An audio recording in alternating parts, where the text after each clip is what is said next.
Okay, so let's talk about Matthew chapter 7, no? Specifically on the topic of do not judge. Kasi itong topic na to naguguluhan tayo. So are we supposed to judge or not? Kasi if we're not supposed to judge, paano nating sasabihin sa tao na, hey, mali ka?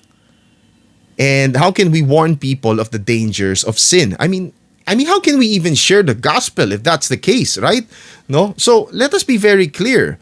No? Ano ba talaga ang pinag-uusapan dito? So today we're gonna dive into that conversation, itong usapan na to, no?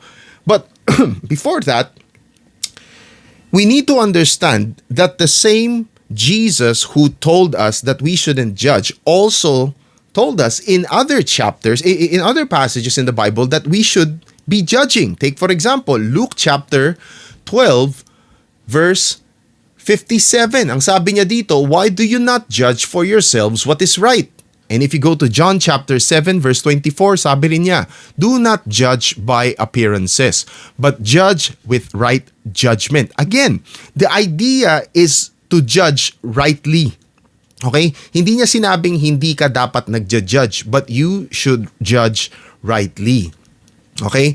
So, going back dito sa Matthew chapter 7 na to. So, ano ba talaga, kuya? So, are we supposed to judge or not? Before you can understand that, you need to understand ano ba tong punot dulo ng usapan na to. And that is actually in Matthew chapter 5, no? Which is what we usually refer to as the Sermon on the Mount. Okay? Dito sa usapan na to, he tackles a couple of things, specifically sa batas. Okay?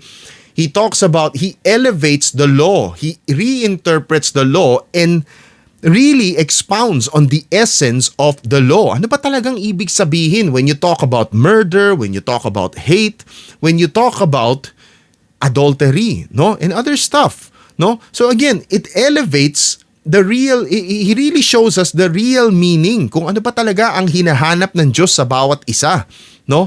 And the thing is, kung ikaw narinig mo tong ine-explain na, you're gonna come to a conclusion na, hey, I'm a sinner and I am a hopeless case.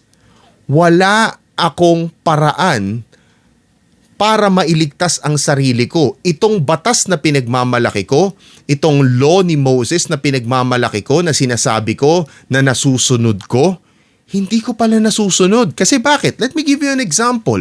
Sabi ni Jesus, narinig nyo na you should not commit adultery. But I tell you, if you look at a woman and you lust after her, you have already committed adultery in your heart. So that means to say, hindi mo pa ginagawa, iniisip mo pa lang, hinuhubaran mo pa lang yung babae sa utak mo, you already committed adultery with her in your heart. So paano ka papasaron? 'Di ba? Sabi rin that you should not commit murder. Ang problema pala, sabi ni Kristo, kapag galit ka sa kapwa mo, kapag minura mo siya, you have already committed murder. No? You are in danger of hellfire, judgment. 'Di ba? So again, he elevates, no? He really interprets this essence of the law to really show them how hopeless they are. Bakit? Because he is preparing the transition. The transition to what? The transition to the new covenant.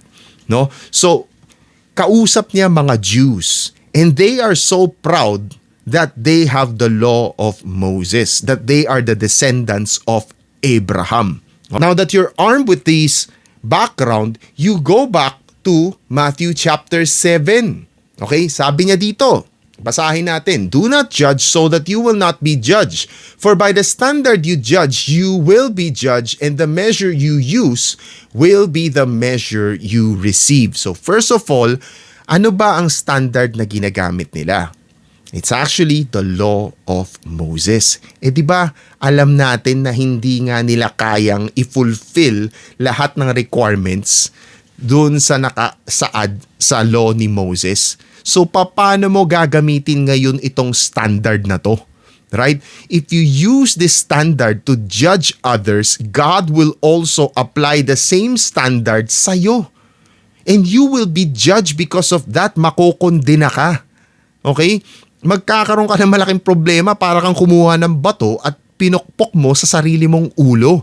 You see what he's trying to point out here? He tells them that you shouldn't be applying this law, this standard ni Moses. Because why? The law of Moses is not meant to save anyone. It's meant to show the exceeding wickedness of sin, para ipakita sa atin how sinful we are, how wicked we are. No, hindi yan nandiyan para palakpakan tayo.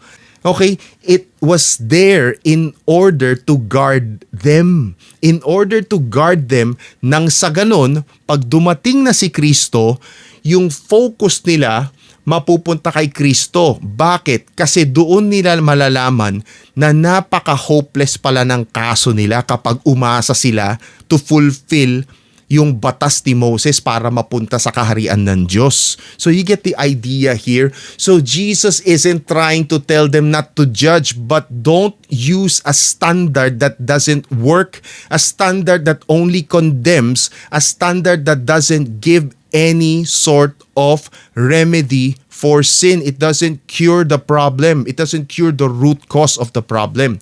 So you get the point, no? Kaya nga sabi niya dito, if you continue reading, why do you see the speck in your brother's eyes but fail to see the beam of wood in your own eye? Or how can you say to your brother, let me remove the speck from your eye while there is a beam in your own?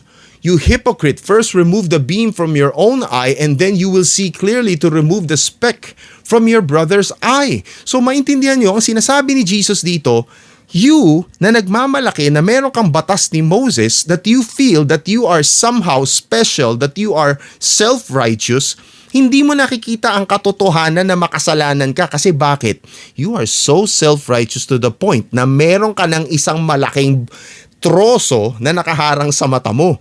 Pag may troso ka nakaharang sa mata mo, paano mo tatanggalin ang puwing sa mata ng kapatid mo? Okay? First, alisin mo muna yung troso. Nang sa ganun, malaman mo kung gaano ka kamakasalanan. Nang sa ganun, matulungan mo ang kapatid mo para makita din niya ang kanyang pagkakasala. Nang sa ganun, kayo pareho ay lumapit sa Panginoon. No? It was meant to push them to a point na malalaman nila na walang kwenta ang kanilang kabutihan, ang kanilang righteousness na pinagmamalaki nila. No? So that they will rely on Jesus. No? Because ang totoo nun, kahit isa lang ang ibagsak mo sa batas ni Moses, bagsak ka sa lahat. Diba? And we are also told in Ephesians chapter 2 na sinasabi sa atin, no? Chapter 2 verse 8, no? Na we are saved, no, by grace through faith and not of works, lest you boast. Okay?